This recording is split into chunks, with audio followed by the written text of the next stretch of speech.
Hello student, welcome once again in our class 6 subject civics chapter 2nd. The lesson is diversity and discrimination. Students, now we have already discussed part 1 video of this lesson and today we will discuss the second part of the lesson as a PDF video. Okay student, so before we clear the further topics, first of all I want to come on the homework which I gave you last day. Students, look, last time in first video I gave you the homework about rural people and urban people. I told you they are given some point and you will have to put marks if you are agree with these statements. Okay, so now let's check.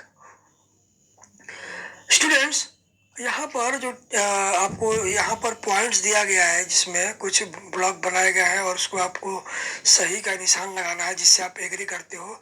Rural people यानी जो गांव के लोग और urban यानी जो शहर के लोग। तो यहाँ पर दिया हुआ है कि more than 50% of all Indians live in villages, यानी 50% से जो अधिक लोग हैं भारत में वो गाँव में रहते हैं। तो स्टूडेंट्स, ये जो स्टेटमेंट है उम्मीद करता हूँ कि आपने इसका टिक लगाया होगा। तो स्टूडेंट्स, ये सही है, ये स्टेटमेंट राइट है। 50% से अधिक लोग गांव में रहते हैं। People in villages do not like to use modern technology, और जो गांव में लोग रहते हैं वो मोस्टली जो है वो मॉडर्न टेक्नोलॉजी का इस्तेमाल नहीं करते हैं। स्टूडेंट, अगर बात करें मॉडर्न टेक्नोलॉजी की तो करीब आज से 20 से 25 या 50 साल पहले लोग ऐसा नहीं करते थे, मगर आज के गांव की तस्वीर थोड़ी अलग है। तो ये स्टेटमेंट 50-50 हो सकता है। Now third point, in peak harvesting and plantation season families spend 12 to 14 hours working in the field. Students, आजकल ये भी पॉइंट जो है आपका वो लगभग ठीक ही है, क्योंकि जब भी धान या गेहूं के फसल के काटने का समय होता है तो जो किसान है अपने खेतों में 12 से 14 घंटे समय देते हैं। Villagers are forced to migrate to cities in search of work. इसके अलावा जो गांव के लोग हैं प्रायः उनको बाध्य किया जाता है कि वो शहरों में जाए काम की तलाश में, और ये भी स्टेटमेंट जो है बिल्कुल सही है। तो गांव के लोगों के बारे में एक तरह से प्रेजुडिस है। अब आइए बात करते हैं अर्बन एरिया के बारे में। Life in the city is easy, people here are spoiled and lazy. अगर शहरों की बात करें तो शहरों में जो जीवन है बहुत आसान है, और यहाँ के लोग जो होते हैं थोड़े बिगड़े हुए होते हैं और थोड़े सुस्त टाइप के होते हैं। स्टूडेंट्स, अगर गांव के मुकाबले शहर की बात करें तो जिंदगी में सुख सुविधा तो शहरों में है, लेकिन लाइफ इतनी भी आसान नहीं है। और कोई जरूरी नहीं है कि शहरों के सभी लोग बिगड़े हुए ही हों या सुस्त हों, क्योंकि शहरों में जिंदगी कभी रुकती नहीं है। तो इस पॉइंट को आप 50-50 कर सकते हो। In cities families spend very little time with each other. शहरों में जो लोग हैं, चूंकि फास्ट लाइफ है शहरों में, तो जो लोग हैं वो एक दूसरे को समय कम ही दे पाते हैं। ये भी स्टेटमेंट ठीक है। People in cities only care about money not about people. शहरों के जो लोग होते हैं केवल रुपए पैसे की चिंता करते हैं, वो लोगों की चिंता नहीं करते हैं। तो ये जो स्टेटमेंट है 100% ये ट्रू नहीं है। शहरों में भी लोग जो है वो दूसरों की चिंता करते हैं। Now next point, living in the city is expensive. शहरों में रहना बहुत महंगा है। Large part of people's earning is spent on rent and transport, क्योंकि शहरों में रहने वाले लोगों का अधिकतर जो पैसा है वो या तो किराए में या तो यात्रा में एक जगह से दूसरे जाने में खर्च होता है। तो स्टूडेंट, ये था हमारा जो होमवर्क सेक्शन। तो आपने उम्मीद है कि जो भी किया होगा सही किया होगा। अब आइए आगे बढ़ते हैं आज के टॉपिक पर। Now today's topic is creating stereotypes. ठीक है, इसका मतलब होता है अर्थात पूर्व धारणा का या पूर्व धारणा बनाना या उसका निर्माण करना। ओके,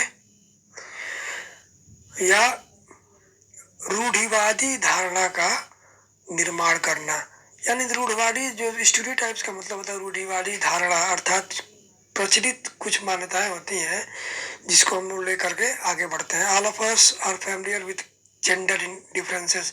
हम सभी जो है लैंगिक भिन्नताओं से अच्छी तरह परिचित है। What does it mean to be a boy or a girl? एक लड़का या लड़की होने का क्या मतलब है? Many of you would say, आप में से बहुत से लोग कहेंगे कि we are born as boy and girls, हम लोग लड़के या लड़की के रूप में ही पैदा होते हैं। इट इज अ गिवन, और यही हमको मिला है। What is there to think about? ऐसा सोचने का क्या मतलब है? आइए let's see if this is the case. आइए जानते हैं इसके बारे में कि क्या यही सच्चाई है, क्या यही सच है। So student, move. Here are given some points, and on the basis of these points we will try to know uh, which statement is written for a girl and which is written for a boy.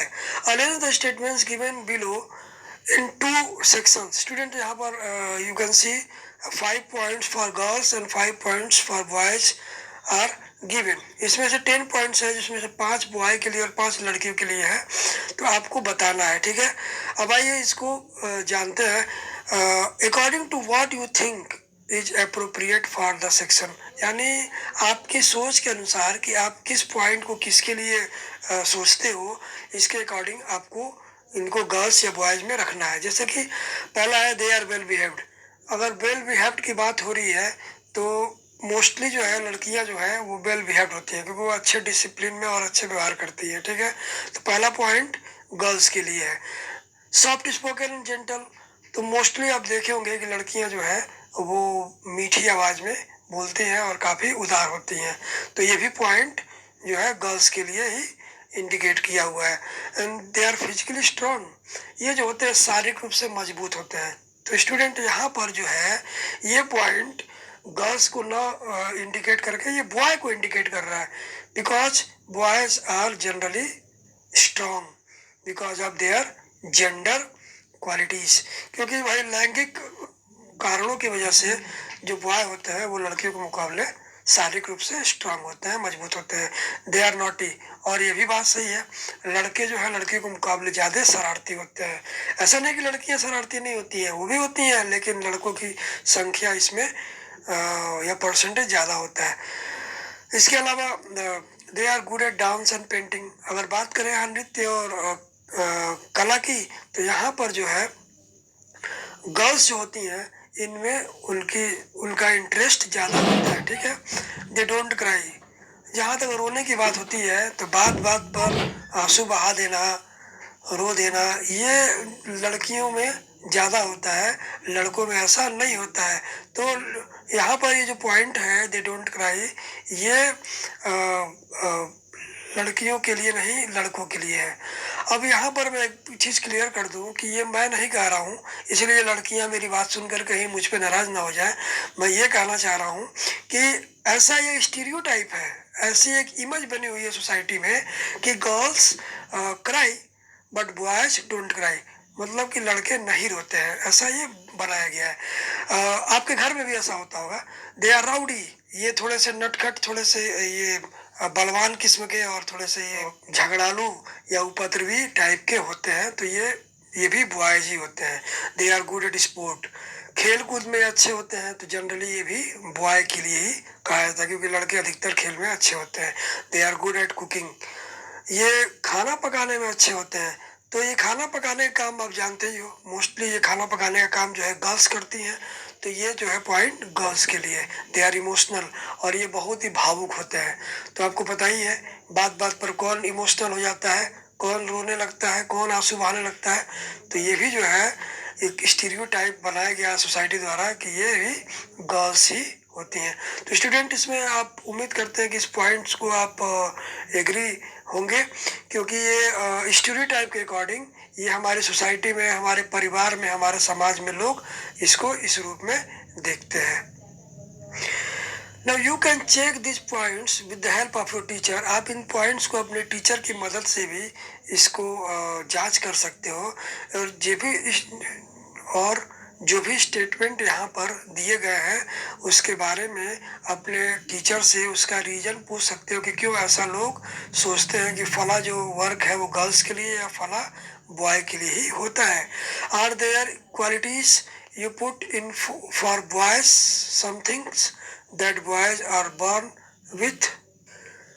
क्या कुछ गुणों को जिनको कि boys के लिए यहाँ पर हमने अप्लाई किया है या हमने बॉयज़ को उसको इंडिकेट किया है, क्या वास्तव में ये गुण लेकर के बच्चे या ये क्वालिटीज लेकर के बच्चे पैदा होते हैं या लड़के पैदा होते हैं, इसको हम लोग जानेंगे। ठीक है, अब आइए स्टूडेंट आगे बढ़ते हैं। If you take the statement they don't cry, अगर एग्जाम्पल के लिए मान लें कि ऊपर का जो स्टेटमेंट दिया गया है कि वे रोते नहीं हैं, you will see that this is a quality that is generally associated with boys and main.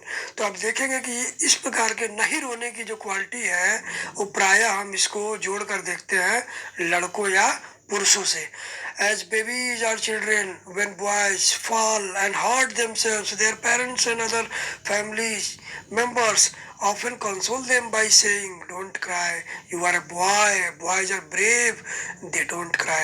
प्रायः देखे होंगे जब भी आपके परिवार में कोई छोटा बच्चा हो, स्पेशली जो बॉय हो, लड़का हो, खेलते हुए या चलते हुए वो गिर जाता है, उसको चोट लग जाती है, तो प्रायः उसके घर के परिवार के लोग उसको चुप कराते हैं, ये बोलते हुए कि चुप हो जाओ, चुप हो जाओ, लड़के नहीं रोते हैं और लड़के बहादुर होते हैं और ये रोते नहीं है। As children grow up they start believing that boys do not cry, so that even if a boy feels like crying he stops himself from doing so. तो बचपन से जब बच्चों के मन में ये बन जाता है कि लड़के जो है वो रोते नहीं हैं, वो बहादुर होते हैं, तो प्रायः जब भी वो ऐसी कंडीशन में आते हैं कि कभी उनको चोट लग जाए या कभी मार पड़े और जब उनको रोना आता है तो वो रोते नहीं हैं, क्योंकि उनको लगता है कि मैं रोऊंगा तो ये लड़कों की क्वालिटी के क्या है, ये खिलाफ होगा। He also believes that crying is a sign of weakness, और साथ ही साथ वो ये भी मानने लगते हैं कि रोना जो है वो कमजोरी की निशानी है, अर्थात जो रोता है वो कमजोर होता है।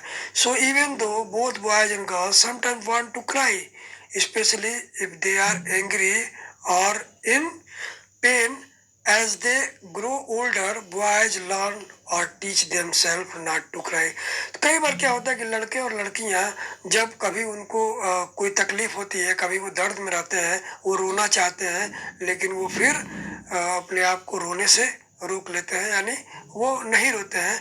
as they grow older boys learn और teach themselves not to cry, और जैसे जैसे लड़के बड़े होते हैं वो अपने आप को इस बात को याद दिलाते हैं कि लड़के रोते नहीं हैं या उनको रोना नहीं चाहिए।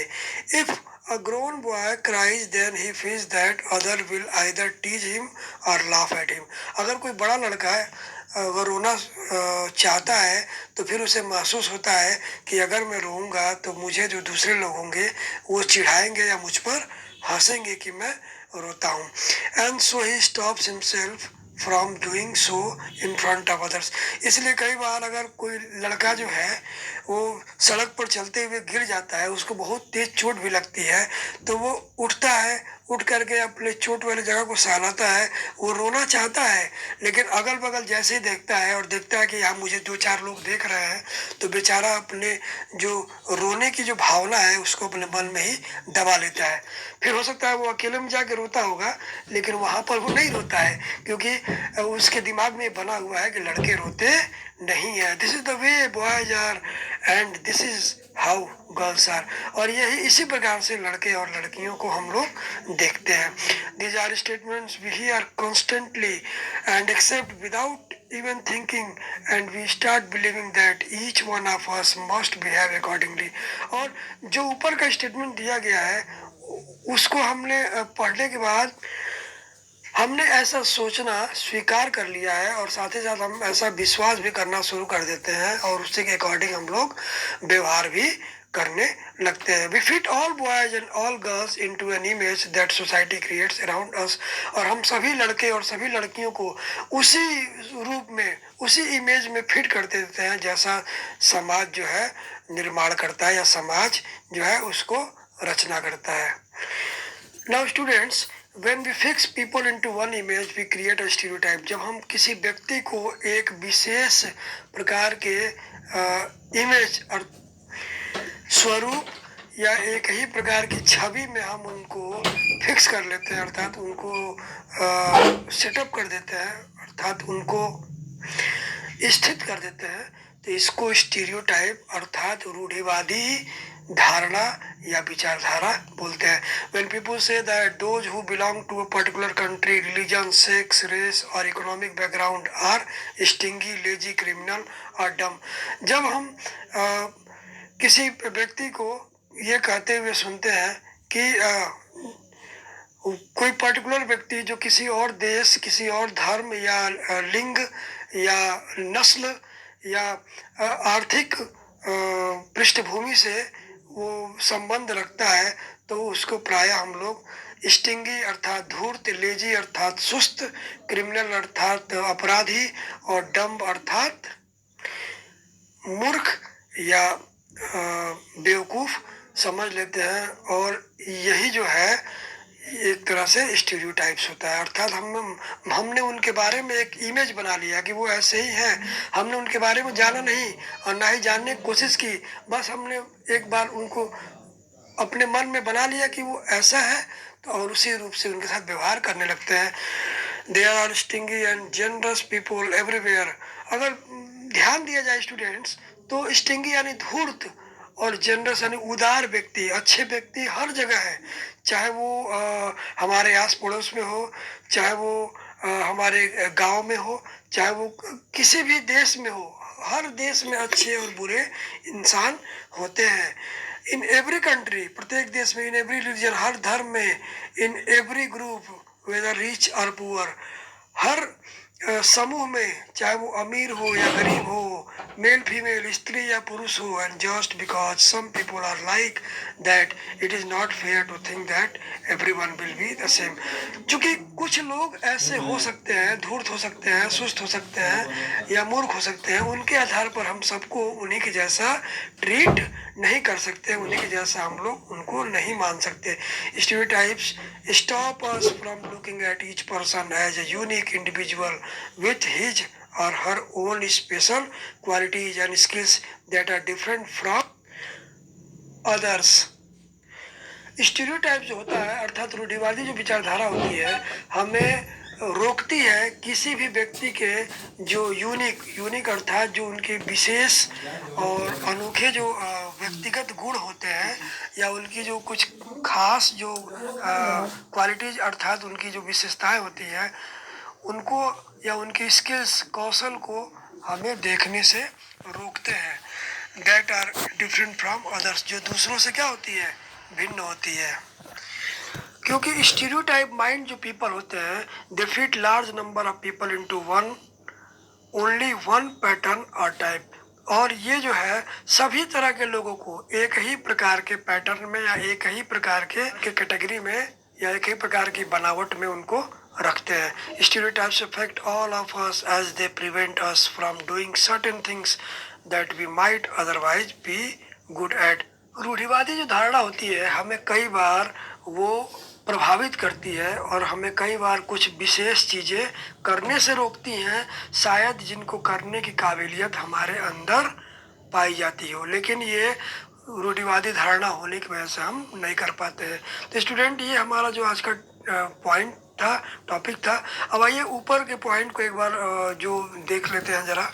स्टूडेंट, यहाँ पर एक उदाहरण दिया हुआ है, यहाँ पर जो हेडिंग है, पीपल से ऑल सॉर्ट्स ऑफ थिंग्स, लोग तरह तरह की बातें करते हैं।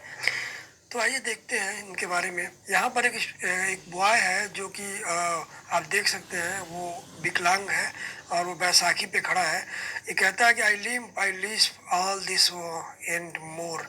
ये कहता है कि मैं लंगड़ाता हूँ और मेरी जो बोली है लड़खड़ाती है, यानी अर्थात ये बेचारा एक तो ये अपने पैरों पे ठीक से चल नहीं पाता है और इसकी आवाज़ भी लड़खड़ाती है। Sometimes I feel so sad and सोर, और कई बार मैं बहुत दुखी और बहुत अकेला महसूस करता हूँ। Folks make fun, it's nothing new. लोग मेरा मजाक उड़ाते हैं, ये कोई नई बात नहीं है। If you were I what would you do. मान लो कि आप मेरी जगह पे होते तो क्या करते, ये बता रहा है। तो इसीलिए कभी भी किसी के विकलांग का या कभी भी किसी शारीरिक रूप से ऐसे व्यक्ति का जिनका कोई हाथ या कोई पैर ना हो या कोई वो ठीक से बोल ना पाता हो, गूंगा हो या बहरा हो या आँख से वो काना हो, तो ऐसे लोगों का कभी मजाक नहीं उड़ाना चाहिए, क्योंकि कोई नहीं चाहता ऐसा होना। ज़रा एक बार आप खुद को आप उस जगह पर रख के देखिए कि आपको कैसा फील होगा अगर आपके साथ लोग ऐसा करें। ठीक है, आइए नेक्स्ट इस इमेज में देखते हैं। यू लुक सो डिफरेंट, तुम हमसे बहुत अलग अलग दिखती है। वहाँ पर एक लड़की है जो ये एक विकलांग लड़की है। I am a person, I feel shy from staring eyes I want to hide. ये कहती है कि मैं भी इंसान हूँ और मुझे भी शर्म आती है। ये बेचारी कई बार इसको शर्म महसूस होती है जब लोग इसको घूरते हुए देखते हैं। अर्थात अक्सर देखते होंगे जो कोई विकलांग होता है तो जो सामान्य लोग होते हैं प्रायः उसको घूर कर देखते हैं। तो ये कहती है कि मुझे शर्म आती है और मैं कहीं छिप जाना चाहती हूँ। ठीक है, इज हर माइंड ओके।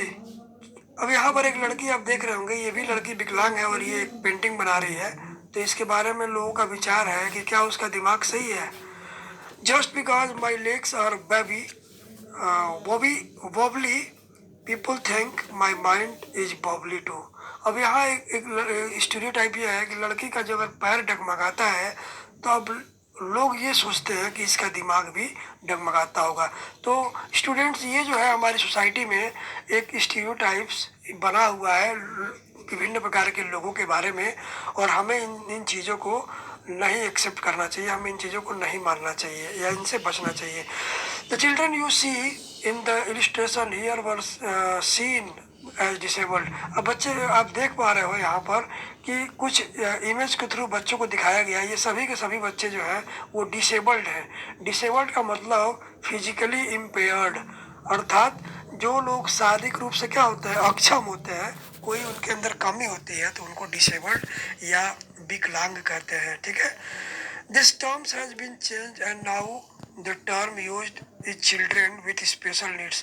अब जो विकलांग शब्द है इसको हटा करके बदल दिया गया है और अब इनके लिए एक नया वर्ड यूज किया गया है, चिल्ड्रेन विद स्पेशल नीड्स, यानी खास जरूरतों वाले बच्चे।